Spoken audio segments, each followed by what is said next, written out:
예, 안녕하세요. 그 AI 융합 연구의 황정호입니다. 무튼 월요일 우리 그 매주 수업 사례 발표 시간인데요. 오늘은 그 조선대학교에서 기계공학과에서 계신 우리 박선영 교수님을 모셨습니다. 오늘 주제는 그 뉴스페이스와 초소형 위성이라는 데 대해서 그 강의를 또 한 시간 들어보고 강의는 짧게 하고 Q&A를 좀 많이 했으면 더 좋겠습니다. 모두 다 힘찬 박수로 시작을 하도록 하겠습니다. 예, 고맙습니다. 네, 방금 소개받은 조선대학교 기계학과 박설현입니다. 제가 오늘 다 공개된 것처럼 아마들 뉴스페이스라는 말씀 한번 다 들어보셨을 거예요. 그래서 뉴스페이스가 어떤 건지, 어떤 우주 개발의 패러다임을 가지고 있는 건지 간단히 이야기를 하고요. 그다음에 이제 이 뉴스페이스 속에서 이제 다양한 기술들이 있거든요. 민간 기술들이 있는데 발사체 말씀하신 발사체도 있을 수 있을 것이고 이제 그 중에서도 제가 좀 좁혀서 위성, 큐브 위성, 그 중에서도 초소형 위성 이런 것들을 좀 가지고 와봤어요. 그래서 이런 것들이 뉴스페이스와 어떤 상관관계가 있는지, 이제 우리의 미래에 어떻게 사용될 수 있는 것들인지 이런 것들을 좀 더 쉽게 기술적인 거는 좀 제외를 하고 평이한 내용 수준으로 일단은 좀 같이 생각들을 공유해 볼까 합니다. 그래서 잠깐 간단하게 설명을 드리면요. 저는 조선대학교 기계공학과 소속이고요. 저희 학교를 간단히 설명을 드리면 최초의 밀립대학, 사립대학이긴 한데요. 주인이 따로 있지는 않고 이사장이 따로 있지는 않고 이제 밀립대학이라고 저희는 부르거든요. 그래서 이렇게 도민 시민의 기금을 모아서 만든 대학이고요. 이제 약학 계열부터 의학 계열, 이공 계열, 물론 자연 계열 다 미치는 계열까지 해서 2만 명 정도 되는 거대 종합대학이고요. 이 시철이니까 많이 홍보해 주시면 좋을 것 같습니다. 저는 기계공학과 소속이고요.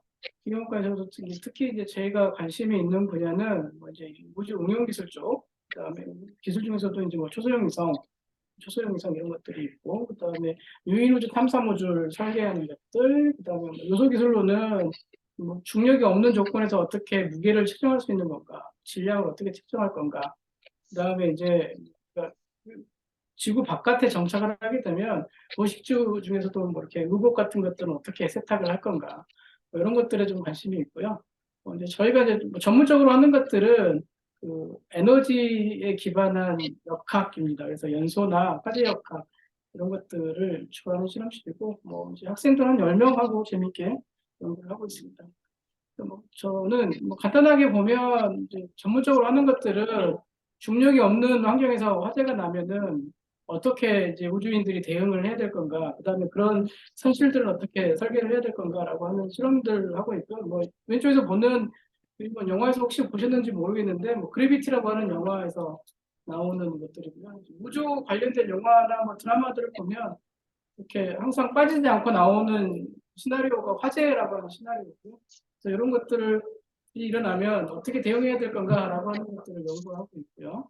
그래서 이제 그런 것들을 만들기 위해서 비행기를 타서 실험을 하기도 하고, 이렇게 이제 드론 같은 것들로 실험을 하기도 하고, 그 다음에 이제 이렇게 이제 컴퓨터 시뮬레이션으로 화재가 나면 중력이 있을 때 없을 때 어떻게 될 건가라고 하는 것들을 연구하는 것들을 주로 하고 있습니다.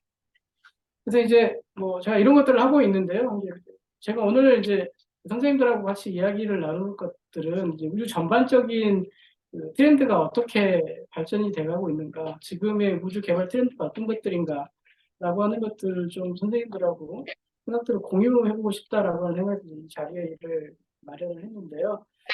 처음에 이제 그걸 시작하기 전에 작년에 실시한 우주 대국민 정책, 우리나라 정책에 대한 국민 인식 설문조사를 이제 갤럽에서 실행을 했는데요. 제가 이제 요거를 가지고 온 이유가 전반적으로 이 우주라고 하는 단어가 나오게 되면은 학생들이나 대국민 호응도는 되게 좋은 편입니다. 되게 좋은 편인데요. 죄송합니다. 되게 좋은 편인데 그래서 이제 이런 그 홍도에 기반해서 정부도 이제 자유롭게 큰 많은 예산들을 투입할 수 있는 것들이고, 대부분의 선진국도 마찬가지로 이렇게 그 전반적인 국민의 지지하에 우주 개발이 이루어지고 있거든요. 그런 이유는 이 우주 개발이라고 하는 것이 막대한 정부 예산이 투입돼야 되는 부분이고, 그 막대한 예산 투자 대비 단시간에 결과가 나올 수 있는 분야가 아니다 보니까 이 대국민적인 지지나 호응이 없이는 수행하기가 상당히 힘든 분야입니다. 그렇기 때문에 그 국민에 대한 호응도, 그다음에 그 뭔가를 공유할 수 있는 우주 과학이 돼야 되는 것이 되게 중요한 키워드 중에 하나인데요. 저 오른쪽의 그래프를 잠깐 보시면은 되게 흥미로운 결과가, 흥미롭다기보다는 좀 안타까운 결과인데요.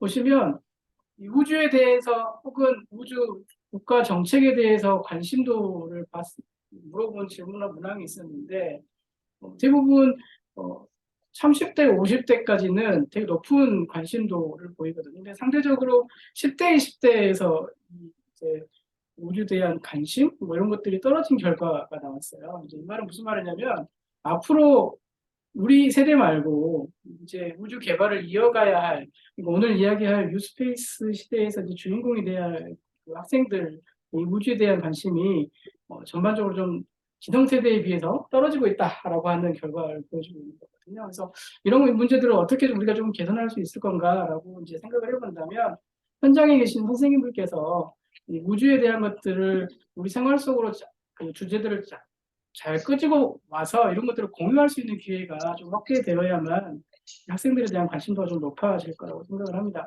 지금 참여하고 있는 AI도 아마 마찬가지일 거고요. 그래서 이제 그 AI 교육도 지금은 뭔가 학생들과 공유하고 뭔가를 같이 할 수 있는 교육 플랫폼들이 많이 만들어져 있잖아요. 그래서 그런 측면에서 우주라고 하는 것도 그런 방향으로 좀 같이 나가야 되지 않을까라고 생각을 하거든요. 그래서 이제 우주라고 하는 것들을 좀 구체적으로 살펴보면 어떤 것들에 관심이 있을까라고 하는 걸 살펴봤을 때, 이제 우주 자원 채굴 이런 것들이 이제 가장 높은 순위였고요. 이제 이런 것들은 이제 과학의 영역인 거고, 이제 그 중에서도 이제 우선순위가 높은 걸 보면 이렇게 이제 위성에 관련된 것들이 되게 높은 관심도를 보이고 있는 거를 알 수 있어요. 그래서 이제 제가 오늘도 뉴스페이스라고 하는 것 중에서도 주로 이제 위성에 대해서 좀 이야기를 할까 합니다. 이제 이런 관심도를 반영을 해서요.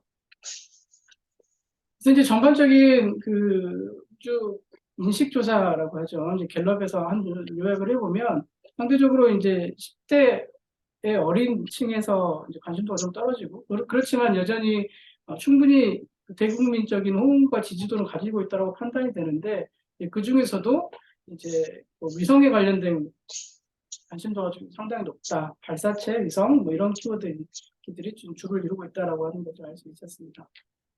그래서 이제 오늘 우리가 이제 그 위성이라고 하는 것과 우주라고 하는 것들에 대한 트렌드를 좀 살펴보려고 하는데요. 이제 이런 트렌드를 이야기할 때 가장 그 화두가 되고 있는 그 키워드가 이제 뉴스페이스입니다. 뉴스페이스라고 하는 이제 그 패러다임이 요즘에 그 우리가 꼭 알아야 할 패러다임이라고 이제 인지되고 있고요. 뉴스페이스라고 하는 걸 좀 살펴볼 필요가 있는데, 우리가 이제 스페이스라고 하는 개념을 조금 좀 구체화할 필요가 있는 것 같아요. 막연하게 우주라고 하는 것들이 어떤 공간인가라고 하는 것들에 대한 그 역사를 통해서 살펴볼 필요가 있는데요.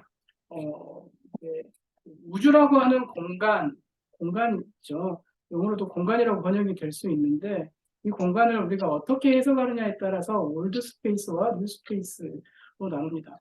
저는 이제 개인적으로 학생들한테 우주라고 하는 걸 설명을 할 때 인류가 그 상업하지 않은 미지의 공간이라고 이야기를 하는데, 여기서도 이제 그거를 좀 더 구체적으로 표현한다라고 하면은 인류의 기술이 닿을 수 있는 지구가 아닌 지구 바깥쪽의 미지의 공간이라고 저는 학생들한테 이야기를 하거든요. 그래서 인류의 기술 혹은 인류의 그 존재가 다다를 수 있는 공간까지를 이제 한정지어서 우주, 우리가 이제 이야기하는 스페이스라고 이제 이야기를 하는 거고, 유니버스라고 하는 우주라고 하는 것은 이제 과학이나 천문학 개념에서의 우리가 접하지 못한 공간까지를 전부 포함하는 포괄적인 개념이라고 이야기를 한다면 이제 유니버스보다는 훨씬 더 현실적이고 좁은 미지의 공간을 우리가 이제 지구 바깥쪽의 공간을 저는 이제 스페이스라고 이제 학생들한테 이야기를 하거든요.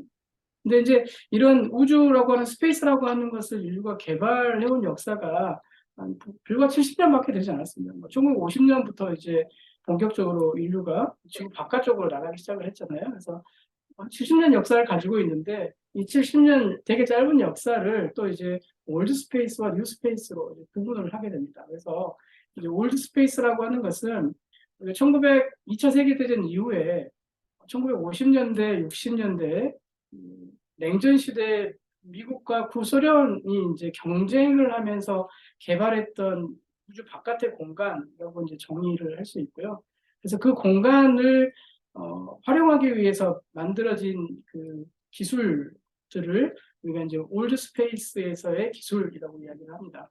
이제 그런 기술의 특징을 좀 살펴보면은 물론 이제 냉전이라고 하는 신 이데올로기가 있었기 때문에 그 이데올로기 하에서 군비 경쟁의 확충, 그다음에 서로의 국가의 안보의 우위성을 이제 발현시키기 위해서 국가 주도로 폐쇄적으로 이제 개발되어 왔던 그런 우주 기술을 이제 우리가 올드 스페이스라고 한다면 이제 그러니까 이제 이런 것들은 안보적인 측면이나 국가 보안적인 측면에서 개발이 되었기 때문에 되게 폐쇄적이고 국가 전략 차원에서 전략 자산을 이용해서 많은 돈을 이용해서 이제 개발을 해왔겠죠. 정부 주도의 그 폐쇄적인 우주 개발 역사 혹은 우발 기술들을 우리가 이제 올드 스페이스라고 이야기를 한다면 지금으로부터 한 20년 전, 어떤 선생님도 말씀하셨던 것처럼 이제 대표적인 역사적인 인물이 이제 앨런 머스크죠. 그래서 앨런 머스크가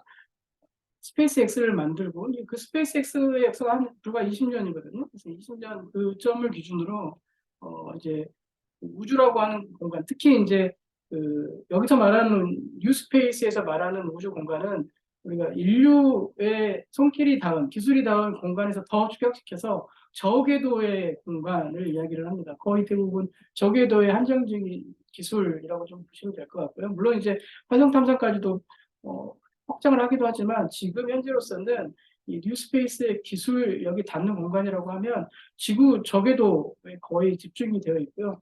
그래서 이 지구 저궤도의 공간을 상업적인 목표를 가지고 개인이나 민간이 저비용으로 이제 국가가 했던 고비용보다는 개방형으로 개발하려고 하는, 그래서 뭔가 이윤을 창출하려고 하는 공간으로 여겨지는 것을 이제 우리가 뉴스페이스에서의 우주 공간이라고 이야기하고, 그 공간을 개발하려고 하는 기술들을 우리가 이제 뉴스페이스의 기술 정도로 이제 요약할 수 있겠습니다.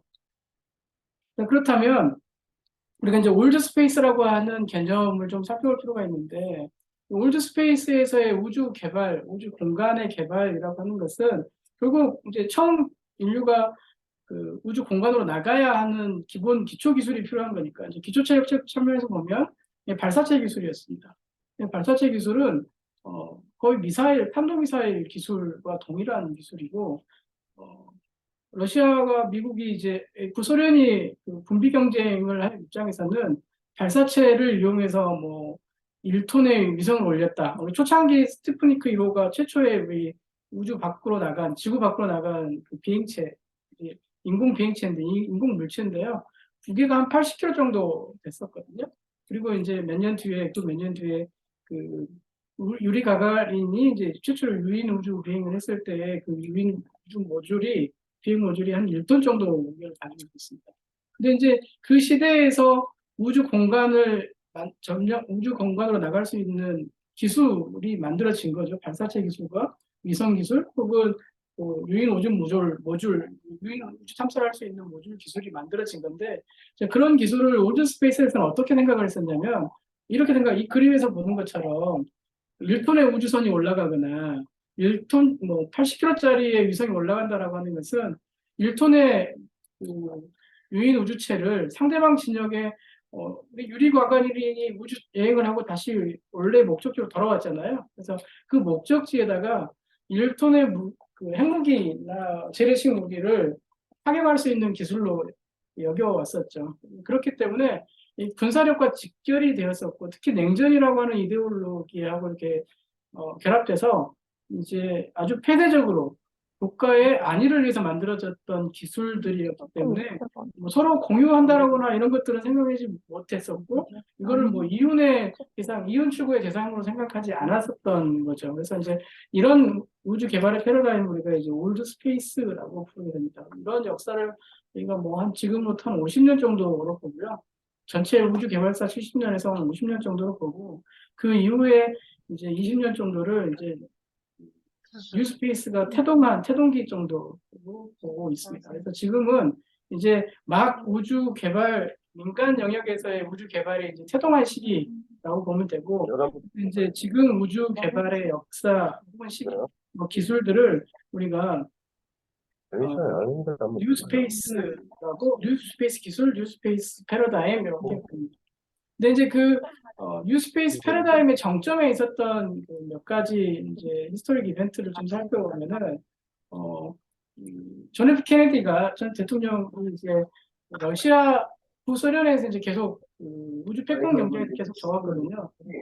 첫 번째 인공위성이라고 하는 것도 소련이 먼저 올렸고, 첫 번째 유인 우주선, 유인 우주 비행이라고 하는 것도 물론 저기도 비행입니다. 이런 것들을 다 소련이 다 먼저 해왔었기 때문에 패권 경쟁에서 뒤졌던 거죠. 이제 이 패권 경쟁에서 뒤졌다라고 하는 것은 곧 군비 경쟁에서 뒤졌다라고 하는 것이고, 이제 그래서 이제 안보나 국가적인 패권 경쟁에서의 우월감을 좀 두드러지게 하기 위해서 존 F 케네디 대통령이 62년에 이제 아주 유명한 우주 연설, 라이스 대학에서 이제 우주 연설을 하게 되고, 이제 위성을 뛰어넘어서 달에 사람을 착륙시키겠다라고 하는 아폴로 계획을 천명을 하게 되고, 이 7년 뒤에, 불과 7년 뒤에 달에 이제 사람을 착륙시키는 닐 암스트롱이 이제 착륙하게 되죠. 자, 이런 이런 기술까지도 우리가 이제 다 국가의 안보 차원에서 만들어진 올드 패러다임의 기술이라고, 올드 스페이스 패러다임의 기술이라고 이제 평가를 하게 되고요. 우리가 이제 공간을 뛰어넘어서 뉴 스페이스 패러다임이라고 하는 것은 이제 불과 한 20년 전부터 태동됐던 이제 우주 기술이라고 이야기할 수 있고, 이 그림에서 이 슬라이드에서 볼 수 있는 것처럼 뭐 정부 주도의 우주 자산을 만드는, 그러니까 뭐 발사체나 위성 이런 것들이 군비적인 측면과 어울려서 이렇게 우주 자산의 하드웨어 중심의 이제 기술 개발이 이루어졌다라고 하는 올드 스페이스라고 이제 이야기할 수 있는 패러다임이 있는가 하면, 지금은 이제 이윤 추구의 대상이 되어 있는 우주 공간을 어떻게 하면 저비용으로 민간 중심에서 이윤 추구를 할 수 있는, 이윤을 극대화할 수 있는 공간으로 사용할 건가라고 하는 것이 이제 화두가 되는 것이고, 이제 이런 공간을 활용할 수 있는 기술을 우리가 이제 뉴스페이스 패러다임에서의 우주 기술이라고 이제 이야기를 하게 됩니다. 이제 이런 기술들의 태동이 되었던 것은 이제 방금 전에도 말씀하셨던 어떤 선생님도 말씀하셨던 것처럼 스페이스 X라고 하는 회사가 아주 선봉을 두고 이제 만들었던 기술들이죠. 이제 그런 기술들을 좀 살펴볼 필요가 있는데, 그러니까 그런 기술들을 이야기할 때 우주 쪽에서 이제 되게 유명한 말들이 있거든요. 그래서 이제 혹시 아폴로 13이라고 하는 영화 보셨는지 모르겠는데, 아폴로 13 물론 이제 올드 스페이스 패러다임에서의 미션, 이제 아폴로의 프로젝트를 영화화한 것들이죠. 잘 아시겠지만 아폴로 미션 중에서 아폴로 9, 9번째 아폴로 미션에서 이제 닐 암스트롱이 달에 착륙을 했고, 아폴로 11이죠. 11에서 이제 착륙을 했고, 아폴로 17까지 이렇게 17번째 미션까지 다 달에 사람이 착륙했다 갔다가 왔던 미션이었는데, 유일하게 아폴로 13, 13번째 미션이 달에 사람을 내리지 못하고 다시 되돌아왔던 미션입니다. 그래서 이제 이거를 이제 뉴 스페이스 패러다임에서, 올드 스페이스 패러다임에서 본다면은 실패한 미션이라고 볼 수도 있는데요. 그런데 이제 올드 스페이스 패러다임에서 이 미션을 실패라고 보지 않는 이유가 우주 미아가 될 수 있었던 3명의 우주인을 다시 귀환을 시킵니다. 뭐 최근에 개봉한 뭐 더문이라고 하는 우리나라 영화도 있었던 것 같은데 뭐 그런 거 비슷한 거죠. 그래서 끝까지 정부가 가지고 있는 기술을 이용해서 우주인들을 다시 달 궤도에서 다시 지구 궤도로 무사귀환시킨 뭐 그런 영화 사건을 이제 영화화한 것인데 여기서 이제 진 글렌치라고 하는 나사의 되게 유명한 시스템 엔지니어거든요. 이분이 지금 뭐 영화에서는 에디 해리스라고 하시는 분이 이제 역할을 하셨는데 이런 유명한 말을 남겨요. 성공은 우주 개발에 있어서 항상 선택사항이 아니라 실패해서는 안 된다라고 하는 것들을 강조하게 되는 거죠. 그래서 올드 스페이스 패러다임에서는 정부 주도의 막대한 예산을 가지고 우주를 개발하는 거기 때문에 실패라고 하는 것들은 있어서는 안 되는 그런 패러다임인 거죠. 하지만 뉴스페이스에서는 이제 앨런 머스크가 이제 그거를 약간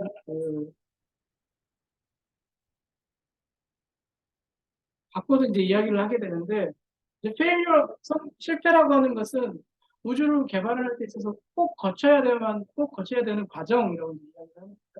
failure is an option이라고 이야기를 하게 되는데 이 말은 무슨 말이냐면은 뉴스페이스 패러다임에서는 신속한 의사결정이 되게 중요한 의사결정 기구에서 메커니즘에서 되게 중요한 역할을 한다라고 생각을 하거든요. 왜냐하면 올드 스페이스 패러다임에서는 정부가 엄청난 예산을 투자해서 아주 신중한 프로세스를 거쳐서 모든 것들을 개발하기 때문에 실패는 있을 수 없죠. 하지만은 여기서는 인간 영역에서는 이윤 추구라고 하는 극명한 목표가 있기 때문에 신중한 접근도 중요하지만 빠른 의사결정을 통해서 뭔가를 신속하게 개발하고 신속하게 이윤 추구를 할 수 있는 그런 플랫폼을 만들어야 된다라고 하는 측면을 살펴보면 이게 실패라고 하는 것은 실패를 통해서 시스템을 업그레이드하고 향상시키고 실패를 통해서 업그레이드하고 향상시키고 이런 과정을 통해서 이제 더 저비용으로 더 빠르게 의사결정을 하고 이윤 추구에 다가갈 수 있다라고 이제 생각하는 것이 이제 앨런 머스크의 생각이었던 거죠. 그래서 이런 생각을 가지고 이제 우주를 개발하는 방식을 우리가 이제 뉴스페이스 패러다임이라고 이제 이야기를 합니다. 네, 그러면은 제가 이제 뭐 좀 빨리 건너뛰겠습니다. 뉴스페이스 패러다임에서 초소형 위성이라고 하는 것이 왜 중요한가라고 하는 걸 좀 살펴볼 필요가 있는데요. 이제 그렇다라고 하면 기존의 위성들이 가지고 있던 특징들을 좀 살펴볼 필요가 있을 것 같습니다. 이제 위성이라고 하는 것들이 결국은 지구에 대한 정보를 전달하는 전기 종합 장치라고 이제 이야기할 수 있거든요. 그래서 이제 우리가 위성을 이야기할 때 위성 버스 안에 위성 뼈대도 있을 거고 위성에 열 관리를 해주는 열 시스템, 그다음에 전력, 이거 뭐 전력이 있어야 구동되니까 전력을 만들어주고 전력 공급하는 시스템, 그다음에 이제 우리가 이제 선생님 참여하고 계시는 뭐 AI를 담당하는 두뇌를 담당하는 데이터 처리계, 뭐 컴퓨터가 있어야겠죠. 그다음에 위성이라고 하는 것은 당연히 이제 뭐 사진을 찍거나 아니면 통신을 통해서 뭐 지구에 정보를 전달을 해야 되기 때문에 지구를 바라보거나 아니면 전력을 충전할 때는 태양을 바라보거나 이렇게 자세를 바꿔야겠죠. 그래서 자세를 바꾸는 자세 제어계 이런 것들을 포함하고 있고 당연히 정보를 전달해 줘야 되니까 찍은 정보를 전달하는 통신계 뭐 이렇게 구성되어 있다라고 이야기를 하고 이런 것들의 크기에 따라서 우리가 위성의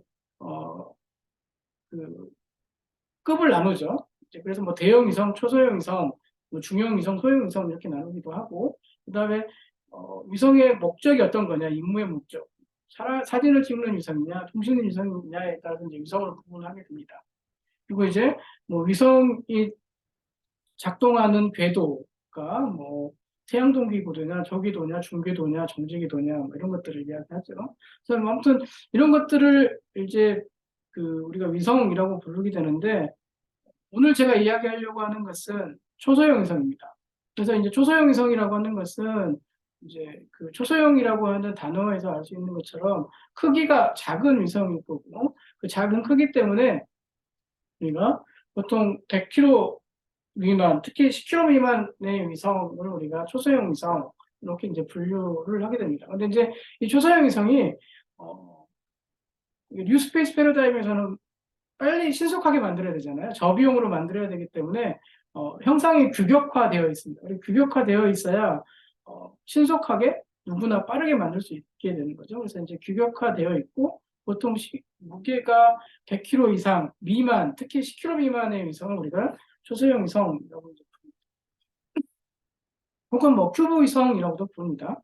제가 이제 실제로 위성의 사이즈를 가지고 왔는데요. 저희가 만들고 있는 위성의 사이즈가 이게 실제 위성 사이즈입니다.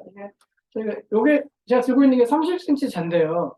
30cm 자하고 거의 똑같은 거죠. 그래서 우리가 큐브 위성이라고 부르는 초소형 위성은 우리가 큐브라고 하는 것이 정육면체잖아요. 그래서 한 변의 길이가 10cm인 정육면체를 1유닛짜리 큐브 위성이라고 부르고 20cm가 되면 뭐 2유닛짜리 큐브 위성, 그다음에 3유닛짜리 큐브 위성은 제가 들고 있는 30cm가 되면 자의 크기가 거의 비슷하죠. 그래서 이 정도가 되면 3유닛 정도. 그다음에 이 3유닛 두 개가 붙이면 6유닛. 그다음에 이런 것들이 계속 이렇게 팽창돼서 규격화되어 있는 위성을 우리가 초소형 위성 혹은 큐브 위성이라고 이야기를 하고 무게로 따지면은 100kg 이하. 특히 이제 작은 우리가 주력인 초소형 위성은 10kg 이하 언더의 이제 위성은 초소형 위성이라고 합니다.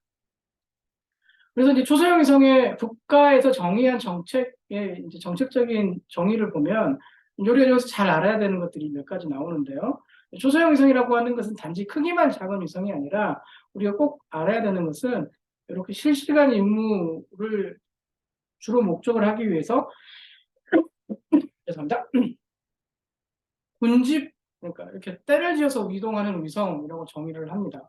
이제 이렇게 정의를 해놓은 이유가 우리가 뉴스페이스라고 하는 것은 제가 이제 다시 이야기를 하지만 상업적인 목적, 이윤을 추구하는 목적을 두고 우주를 개발하는 기술이기 때문에 기존의 위성과는 좀 다르게 접근을 해야 된다라고 하는 것이죠. 이제 예를 들면 이런 겁니다.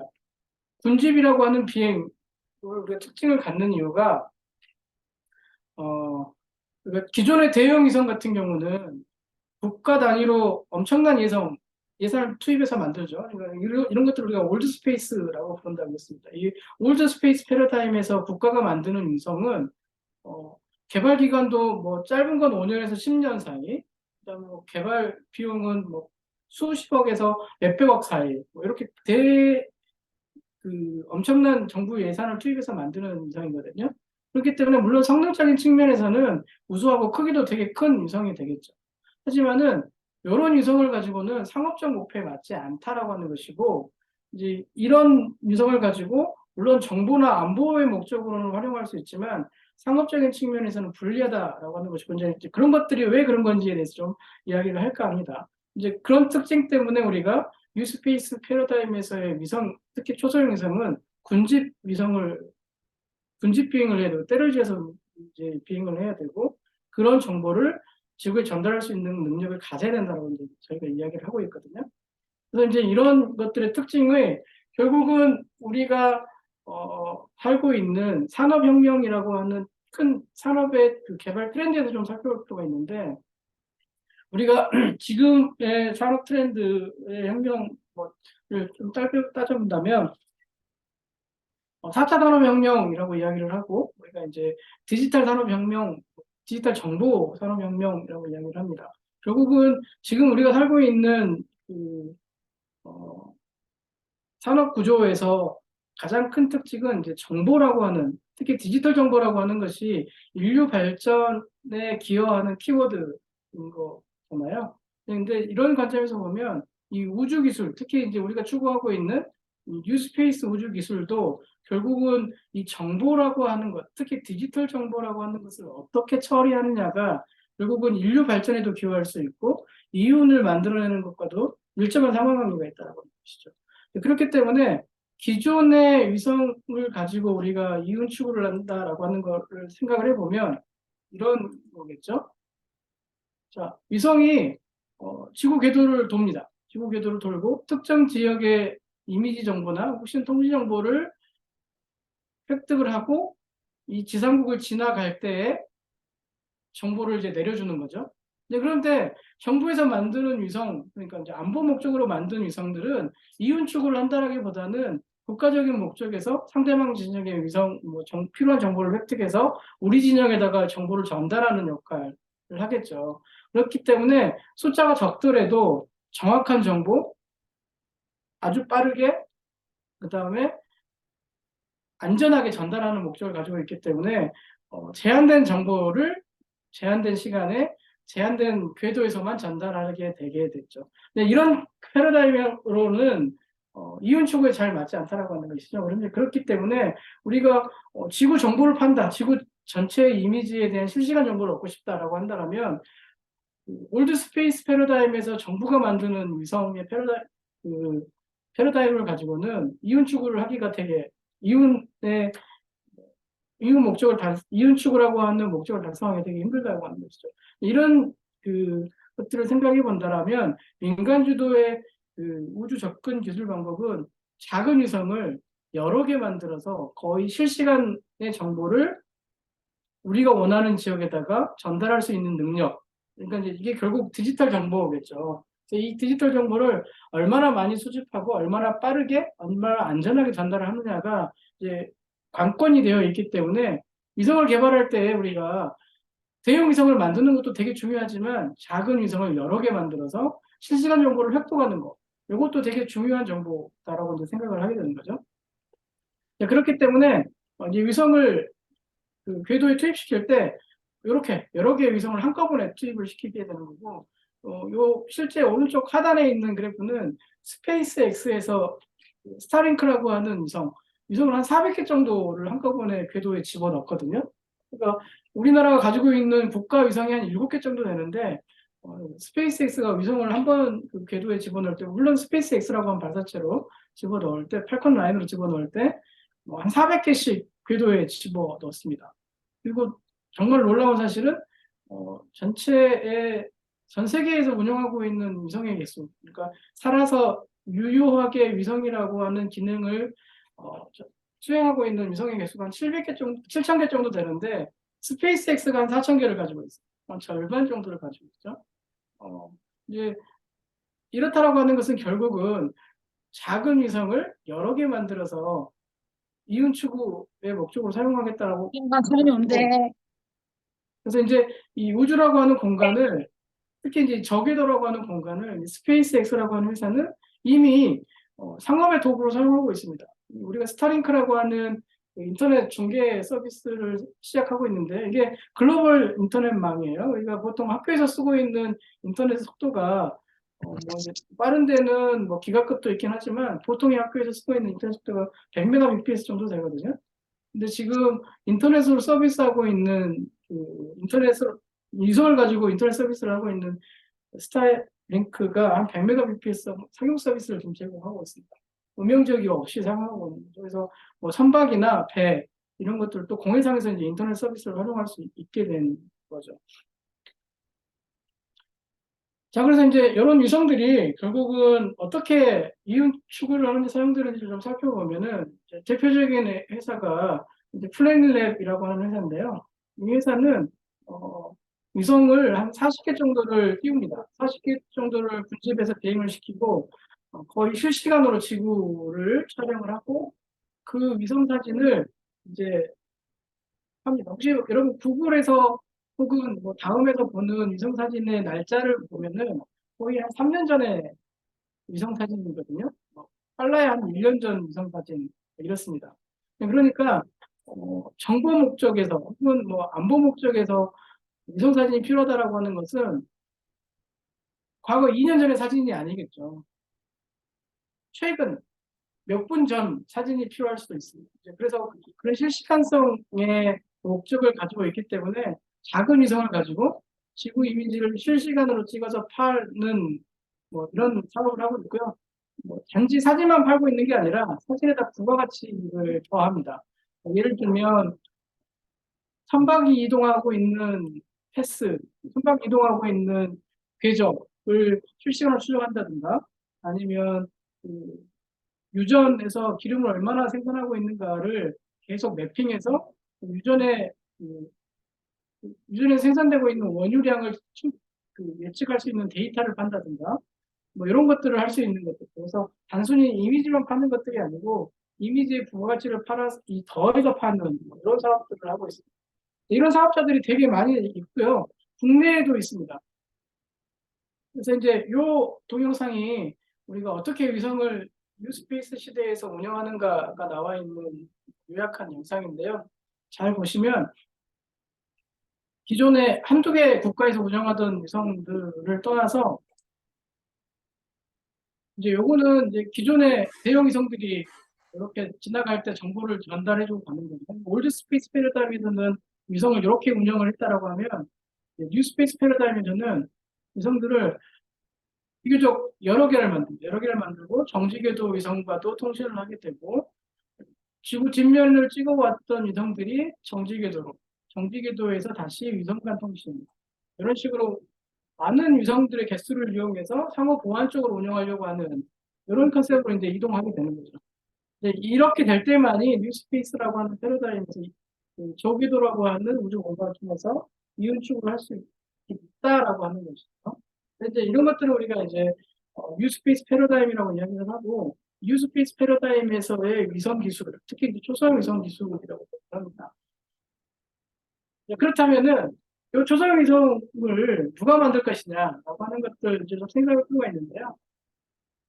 저희 같은 대학에서도 만들고, 이제 미국 같은 스페이스 X 같은 회사에서는 이제 이런 위성들을 거의 400개씩 찍어냅니다. 공장에 400개씩 그 창고에 보관하고 있고, 그러면 이 초소형 위성이라고 하는 특성상 뭐 개발 비용이 짧잖아요. 개발 기간도 짧고 개발 비용도 작기 때문에 상대적으로 대형 위성의 수명보다는 짧죠.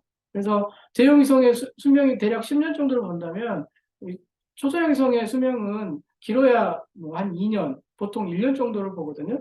그렇기 때문에 위성들이 고장을 나면 대체할 수 있는 위성들을 다시 궤도에 투입을 해줘야겠죠.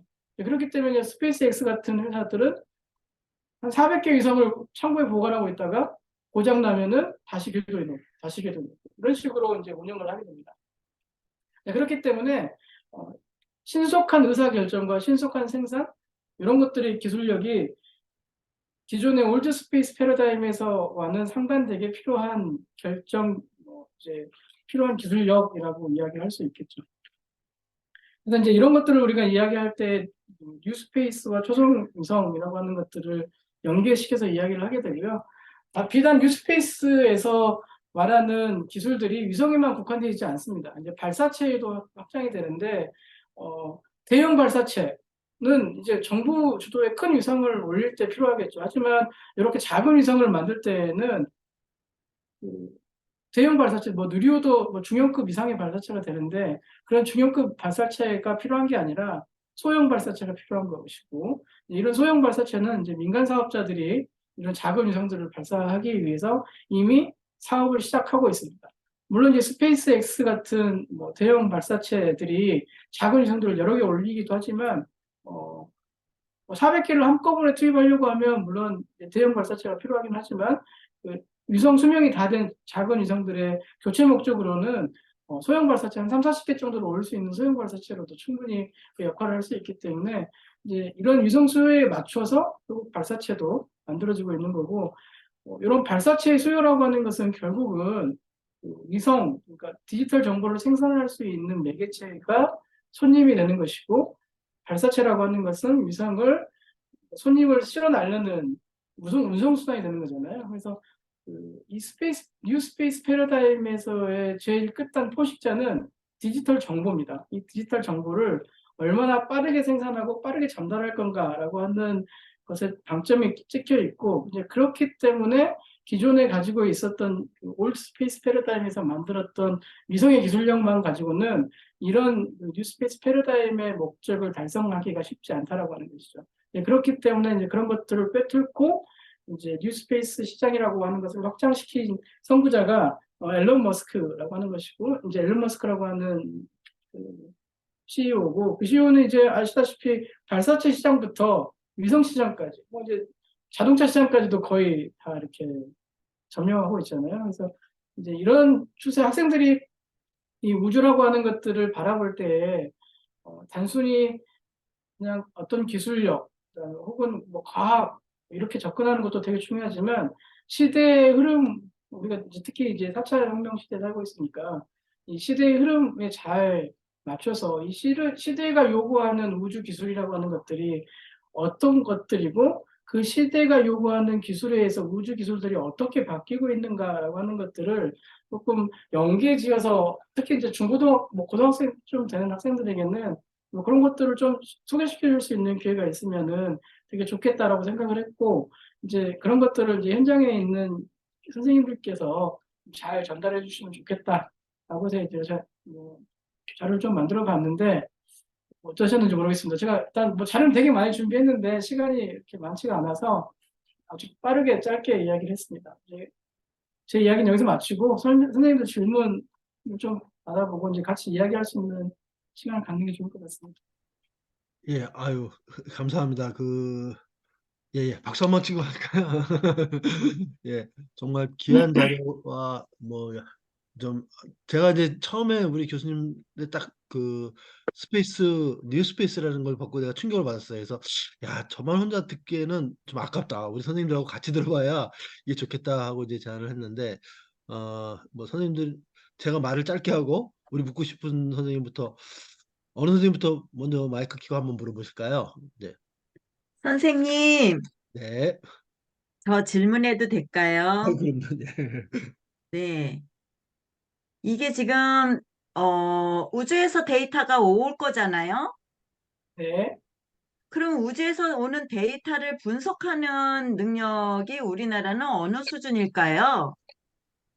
선생님, 뭐, 얼마나 AI 많이, 많은 사람들이 그런 거를 하고 있을까요?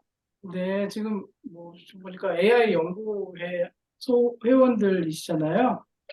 뭐, 네, 이제, 이게 맞습니다. 이제 예. 결국들은 이런 것들이 요즘 소위 말하는 뭐, 디지털 트윈 예. 혹은 메타버스라고 하는 플랫폼이 이제 인공지능 기반의 어떤 플랫폼이잖아요. 그래서 네네. 우주에서 생산한 그 디지털 데이터들을 실시간으로 처리하는 것들이 되게 중요하거든요. 왜냐하면 실시간 정보가 결국 우주 데이터에서 핵심 정보인데 이것들을 얼마나 데이터를 빠르게 처리할 건가, 영상 정보를 얼마나 빠르게 의미 있는 데이터로 다시 재생산할 수 있을 건가라고 하는 것들이 이 우주 산업에서는 또 되게 중요한 키워드거든요. 그래서 이제 이런 것들을 우주 정보라고 하는 것들을 빨리 재처리하고 재생산해서 원하는 사람들에게 이게 엔드 유저겠죠. 엔드 유저에게 얼마나 빠르게 배포할 수 있는가라고 하는 것은 결국 여러분 선생님들이 속해 있는 그 AI 연구회에서 이제 주로 다루는 AI 기술하고도 이제 밀접한 연관이 있거든요. 그래서 이제 이런 플랫폼들, 그러니까 메타버스나 디지털 트윈이라고 하는 이런 플랫폼에 그 데이터가 전달이 되고 이것들을 빨리 처리해서 얼마나 사용자에게 빨리 전달하느냐가 이제 관건인데 이 정도의 기술력을 우리나라가 얼마나 갖고 있느냐라고 판단을 해보면 저희 나라에 되게 큰 디지털 사업자들이 많죠. 뭐 네이버나 뭐 다음 이런 사업자들이 있고요. 이런 우주 사업 데이터 처리하는 데에도 일정 부분 진입을 해 있습니다. 이런 사업체들이요. 그다음에 뭐 가장 적극적인 거는 놀랍게도 한글과 컴퓨터라고 하는 회사 아시나요? 네. 한글과 컴퓨터라고 하는 이찬진 회사가 씨가, 네네네. 그 회사에서도 요런 사업들 그러니까 이제 특히 이제 우주 데이터를 가지고 처리해서 사업화하려고 하는 사업자, 그리고 이제 가장 유명한 사업자들이고 대기업 뭐 네이버나 다음에서도 이런 사업자들이 하고 있고요. 외국에서 보면 아마존이 가장 적극적으로 하고 있습니다. 아, 그리고요, 선생님, 네, 교수님, 제가 제스 나노 가지고 로봇을 만들어 보니까 네, 소프트웨어도 중요하지만 하드웨어가 굉장히 중요하더라고요. 제가 테슬라에서 만든 이족 보행 로봇 있잖아요. 걔네들 하는 걸 보니까 모터부터 시작해서 하드웨어를 엄청 정교하게 잘 만드는 영상을 보고 제가 약간 쇼크를 먹었거든요. 그 우리나라는 지금 기계과 교수님이시잖아요. 예. 우리나라는 그럼 이런 초소형 우주 발사체를 위해서 하드웨어를 굉장히 많이들 만들고 테스트하고 그러고 있을까요? 어, 저희 나라는요, 아직 이제 제가 이제 말씀드렸다시피 이 뉴스페이스라고 하는 그 패러다임 시작은 이게 뭐 불과 한 24일 정도 됐잖아요. 이제 한 20년 전에 스페이스X가 나와서 이제 이런 사업들을 시작을 했고, 이제 그 말 뒤집어서 좀 이야기를 해보면은 우리가 그 우주 개발을 한 인류의 역사가 한 70년 정도인 거죠. 그래서 한 50년 정도를 그 서방 우주 강대국이라고 하는 국가에서 하드웨어를 만드는데 되게 국가 주도적으로 그 기술력을 가지고 있었고, 불과 한 20년 전부터 이제 이런 기술들이 민간으로 넘어오게 된 것들이고, 이제 그 음, 민간 영역에 이제 스페이스 X라고 하는 독보적인 회사가 있는 거잖아요. 근데 이제 저희 나라 우주 기술력을 생각을 해보면, 저희 나라 우주 8대 강국이긴 합니다. 뭐 7대 강국이라고도 이야기를 하죠. 뭐 우리가 만든 발사체로 우리가 만든 위성을 우리나라에서 쏘아 올릴 수 있는 이 기술력을 가지고 있는 나라가 한 7개 정도 되는데요. 근데 이제 그럼에도 불구하고 우리가 우주 개발을 시작한 역사가 되게 짧습니다. 짧다는 말은 무슨 말이냐면, 아직도 우리나라는 정부 주도의 우주 개발을 하고 있어요. 그러니까 아주 올드 스페이스 패러다임에서 뉴 스페이스 패러다임으로 이제 막 넘어가려고 이제 끼웃끼웃 하고 있는 거죠. 근데 이제 뭐 미국이나 다른 유럽 국가, 뭐 심지어는 중국 같은 나라도 이미 일정 부분 저궤도 사업들은 이제 민간이 하고 있는 거잖아요.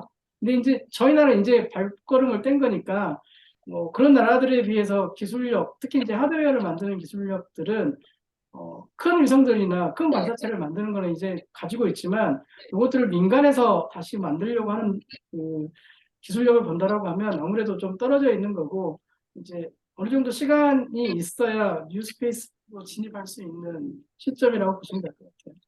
예, 그래서 지금 뭐 학생들이, 지금 이제 중고등학생 학생들이 되게 중요한 인적 자원인 뉴스페이스에서 주 역할을 해줄 수 있는 인적 자원이 될 수 있는 거죠. 학교 예, 감사합니다. 선생님들의 역할이 엄청 중요할 잠깐만 것 우리 같아요. 선생님 죄송합니다. 네네네. 이제 우리 박수인 선생님 한번 질문해 주실까요? 예. 안녕하세요. 저는 초등학교 교사입니다.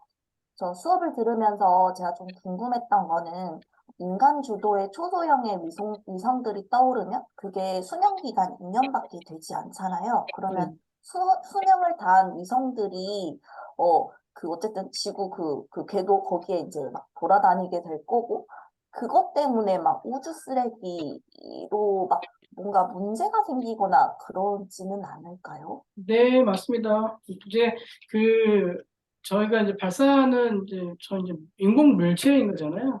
그러니까 이제 우리가 인류 기술이 접근할 수 있는 공간이라 우주 공간, 특히 이제 저궤도라고 한정되어 있는 공간에다가 계속 그 인공 물체를 집어 넣는 형국이잖아요. 근데 이제 이렇게 궤도에 진입한 뭐 위성이 됐던 발사체 잔해물이 됐던 그 위성의 속도로 돌고 있는 물체들, 그러니까 이제 보통 위성이라고 하는 것들이 지구 중력장으로 들어오지 않으려고 하면은 지구 중력하고 원심력이 균형을 이루어야 되잖아요. 그렇게 균형을 이루려고 하면은 거의 한 초속 8km 정도로, 이렇게 뭐 물리 시간에 대부분 뭐 배우는 거니까 이렇게 계산해 보면 8km 정도 되는데, 시속 8km 정도를 이동하게 되는데요.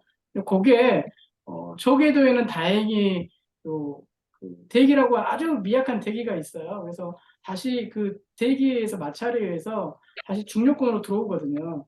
근데 이제 그게 시간이 한 20년 정도 걸려요.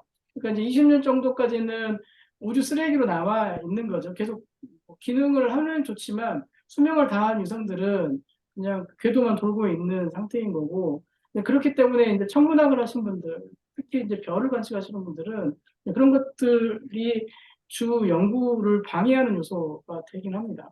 그럼에도 불구하고 이제 우리가 평화적으로 잘 이용하려고 하면은 요 쓰레기를 제거할 수 있는 기술들도 되게 중요한 기술이거든요. 그래서 지금은 요 기술, 그 우주 쓰레기를 제거하려고 하는 위성들도 생겨나고, 이런 것들을 이제 없애기 위해서 위성이 수명을 다하기 전에 지구로 대기권으로 타격, 이렇게 되집할 수 있도록 하는 것들을 의무조항으로 만들어 놓고 있는 추세예요.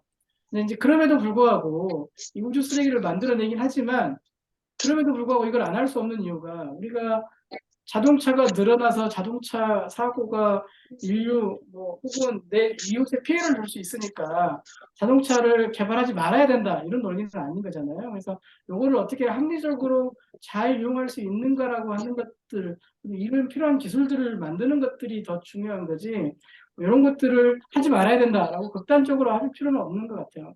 하지만 뭐 그런 우려는 충분히 있는 거고, 그런 우려들을 이제 인식하기 시작했고, 그런 것들에 대한 대응 기술들이 개발되고 있다라고 생각하시면 될 것 같아요. 음. 예, 감사합니다. 우리 시간이 많이 없는데 귀한 시간인데 혹시 우리 김준호 선생님께서 채팅방에 에, 있는데 혹시 읽어보시고 교수님 답변을 부탁드리겠습니다. 채팅방에 올라온 내용. 질문이 어떤 질문을 하셨을까요? 재활용 발사체에 대해서 질문하셔, 이게 맞는 걸까요? 네, 재활용 발사체 되게 중요하죠. 왜냐면 어차피 이 재활용 발사체라고 하는 것도 결국 뉴스페이스 패러다임에서 나오는 발사체의 그 기술 개발 흐름이거든요. 왜냐하면 정부 주도에서는 성공의 목적이기 때문에 재활용이라고 하는 건 다시 그 사용했던 발사체, 특히 연료 탱크 같은 것들을 만드는 데 엄청난 비용이 들어가기 때문에 다시 역추진해서 다시 지구 궤도에 착륙시키고, 이제 스페이스X 같은 경우는 그런 기술들을 활용하고 있습니다. 왜냐하면 밀단을 만드는데 엄청난 비용이 들어가거든요. 특히 발사체에서 한 4분의 한 2 정도, 절반 이상의 밀단을 만드는데 필요한 비용들이에요. 근데 이제 이것들을 아낄 수 있다면 이윤치구 입장에서는 되게 큰 것들이지만, 예전에 같은 경우는 제가 말씀했다시피 항상 성공을 해야 되는 그런 패러다임을 가지고 이제 개발을 해왔기 때문에 별로 신경을 쓰지 않았습니다. 이제. 근데 이제 민간의 영역으로 오면서부터 이제 특히 뉴스페이스라고 하는 패러다임이 나오면서 재활용하려고 하는 기술들이 이제 만들어지고 있죠. 이제 스페이스X 같은 경우는 거의 상용화해서 사용하고 있습니다. 그러니까 한 100번 정도를 재활용하거든요. 보통 한 번 발사, 팔컨 9이 일단을 100회 정도, 최대 100회 정도 재활용을 합니다. 근데 아직 우리나라는 누리호 1단, 2단, 3단 다 그 분리해서 대기권에서 태워서 없애거나 아니면 바다로 추락시키잖아요. 아직까지는, 거기까지는 저희 나라는 아직 못 미치고 있고요. 이제 막 시작한, 제가 말씀드렸다시피 정부 주도에서 이제 뉴스페이스 시장으로 막 진입하기 시작을 했기 때문에 이제 막 연구가 시작되고 있는 중이라고 보시면 될 것 같습니다. 네, 감사합니다. 우리 지구과학을 전공하시고 교편을 잡았던 우리 허영훈 선생님 한 말씀 질문 좀 부탁할까요? 아니요, 저는 다른 질문은 없고, 다른 분들이 또 질문이 있을 것 같은데, 저는 좀 궁금한 게, 북한이 지금 많이 이렇게 발사를 하더라고요. 다 무기를 발사하고 있는데, 이 사람들이 그 인공위성, 소형이든, 대형이든, 인공위성에 발사를 많이 하고 있는가, 그것도 좀 궁금합니다.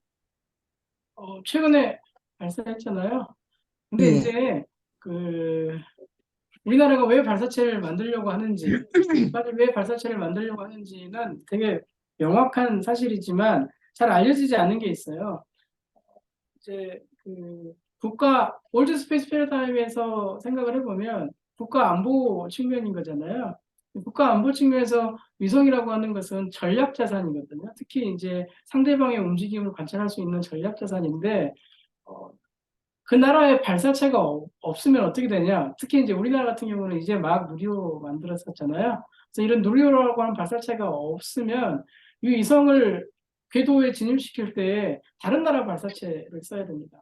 다른 나라 발사체를 쓰게 되면 어떤 문제가 있냐면 이 위성이 어디를 지나가는지 다 공표를 해줘야 돼요. 언제, 어디를 어떻게 지나가는지가 다 오픈이 되는 거거든요. 이렇게 되면 첩보위성으로서의 기능을 상실하게 되는 거죠. 그래서 이제 북한도 발사체를 만들려고 하는 이유가 물론 그 대륙간 탄도의 기본 기술입니다. 위성에다 윗단만 폭탄으로 바꾸면은 뭐 위성 이제 재진 기술만 갖춘다면은 이게 대륙간 탄도가 되는 거잖아요. 이제 그런 측면도 있지만 자국의 위성을 자국에서 발사할 수 있어야만 첩보위성 국가적인 측면에서는 되게 중요한 역할을 할 수 있는 것들이거든요. 그래서 이제 북한도 막 쏘아 올렸고 이제 정찰위성을 궤도에 놓고 이제 그거 지금 제대로 작동하고 있는 것처럼 보입니다. 일단 그래서 뭐 그런 정도의 시기라고 보시면 될 것 같아요. 네, 감사합니다. 예, 고맙습니다. 한번 귀한 시간을 내주셨는데 교수님 한번 2탄을 한번 더 해주셔야 될 것 같아요. 질문이 뭐 끝이 없을 것 같고요. 제가 그럼 너무 감사드리고요. 다른 이제 사실은 저희에 참여하신 분보다 더 많은 수가 이제 유튜브로 나중에 봅니다. 보고서 또 올려주시면 되겠고 제가 공유를 한번 끊어주시겠어요? 제가 한번 공유할 게 있는데 예, 감사합니다. 저희가 9월 잠깐만요. 공유가 안 되고 있죠? 예. 혹시 오늘 귀한 시간 내주셔서 강의해 주신 분 우리 교수님께 정말 감사드리고요. 공유가 됐나요? 제가 공유 안 될까? 아, 아닌데. 지금 보이시나요? 네, 예. 저희가 12월 9일 토요일 날 메타버스 학회하고 같이 동의해서 동계 학회를 서울 교대에서 저희가 하기로 했습니다. 그래서 참고하시고 저희 회원 우리 신승인 회장님 바쁘셔서 오늘 못 오셨는데 회장님도 참가하시고 저희 오정원 장학사님 그리고 이주리 선생님 몇몇 분이 발제자로 이제 참여하게 됐습니다. 그래서 지금 참여하신 분도 그렇고 유튜브로 보시는 우리 회원님들도 시간 내서 오셨으면 고맙겠습니다. 끝으로 우리 진짜 조선대학교 우주개발 책임연구원이신 박선영 교수님의 오늘 강의 소감 한마디 듣고 이제 마무리하도록 하겠습니다. 예, 네, 부탁드리겠습니다. 오늘 제가 뭐 떠들었는데 좀 도움이 됐으면 뭐 하고요.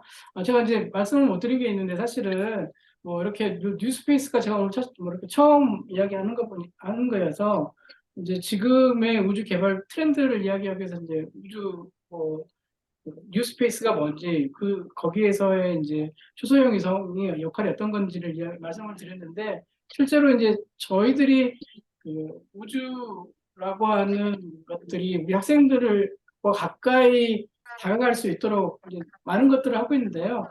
저희 대학의 우주기술연구소 스타브리지 센터라고 하는 곳에서 학생들이 현장에서 할 수 있는 프로그램들을 개발하고 있어요. 뭐 예를 들면 뭐 모의 위성을 만들어보는 실제 이런 큐브 위성을 만들어볼 수 있는 키트도 제작을 하고 있고요.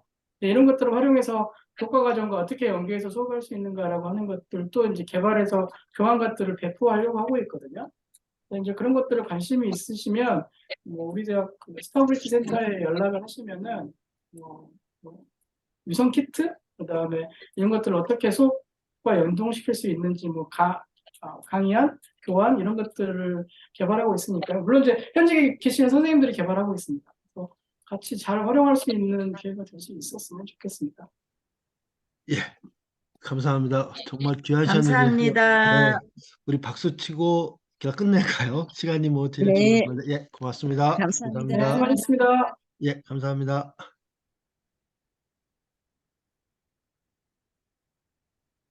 예, 고맙습니다. 수고하셨습니다. 예, 수고하셨습니다. 예, 교수님 감사합니다. 네, 수고하셨습니다. 감사합니다. 예.